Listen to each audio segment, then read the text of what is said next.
Video in the life of a triathlete.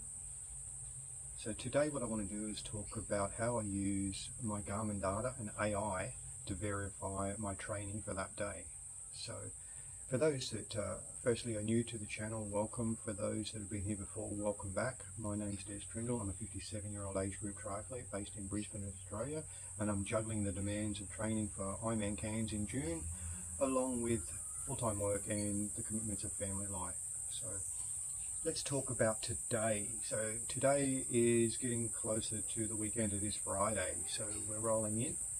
And as we all know, generally for the triathletes who work, Saturday, Sunday are our days we can get our volume in. So this morning I woke up, I was feeling a little tired, a little bit worn out, and a lot was a bit of mental fatigue. I've had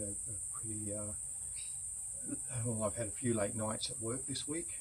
I do very unusual shifts. I'm working in the horse racing industry, so it's not a typical 9 to 5 job.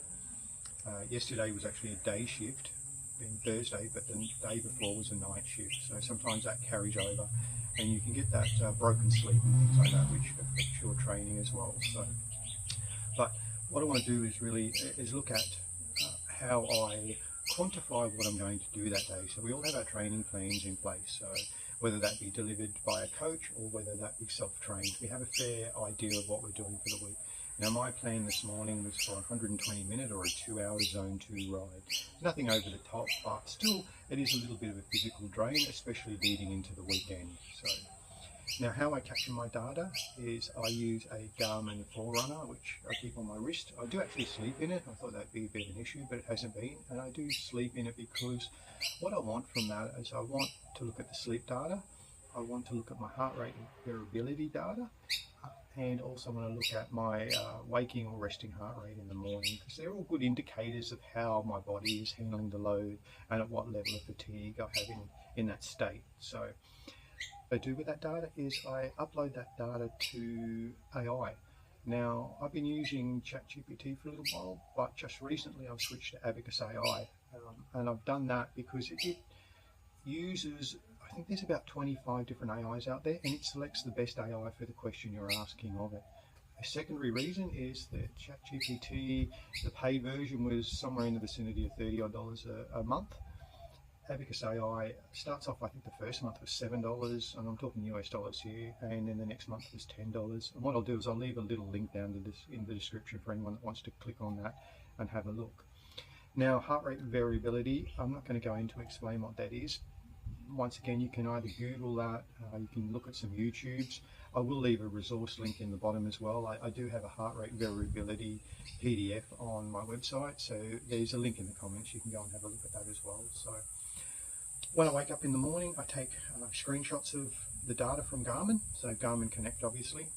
I go on to Garmin Connect, I screenshot my training status, so my heart rate variability, I screenshot my resting heart rate, and I screenshot my sleep screens. I then upload that to AI along with a question along the lines of, this morning I'm planning a 120-minute ride or a 2-hour zone 2 ride. How does that fall in line with the data that I'm providing you? Now, I only do this just to get a bit of a second opinion, I guess, because we can all tend to overtrain. Let's face it, we're all guilty of that.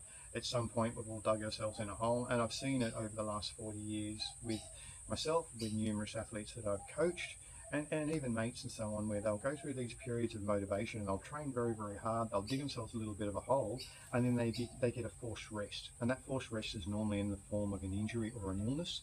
They'll ride through that, and then they'll repeat the process over again.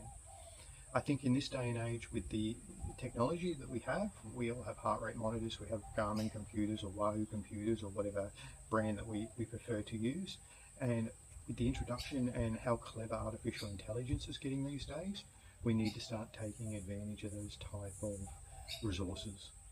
And especially as we become an older athlete. I'm in my 50s, I'm 57 years old, and I can tell you now, it's more important the recovery for me than the training load. The training load can really put me in a hole if I'm not careful, because in our 50s we don't recover the same as in our 30s. So anyway, that's really what I wanted to talk about today. Just give a brief overview of how I use AI and why I use it within my training. It's not replacing a coach in any way. I think the experience of a coach is still very paramount. Those coaches have a lot of years. I self-coach because of the fact that I've been doing this for so long. My first triathlon was in 1983. However, I still like to have that second opinion on things. And that second opinion sometimes can come from another coach, or it can also come from, in this day and age, AI, artificial intelligence. So if you got this far in the video, I'd like to thank you. Any questions you have, please feel free to pop them down in the comments. I do answer any comments that I get down there, and any questions. If you haven't subscribed at this stage, please feel free to do so. And until the next video, stay safe out there and enjoy the process.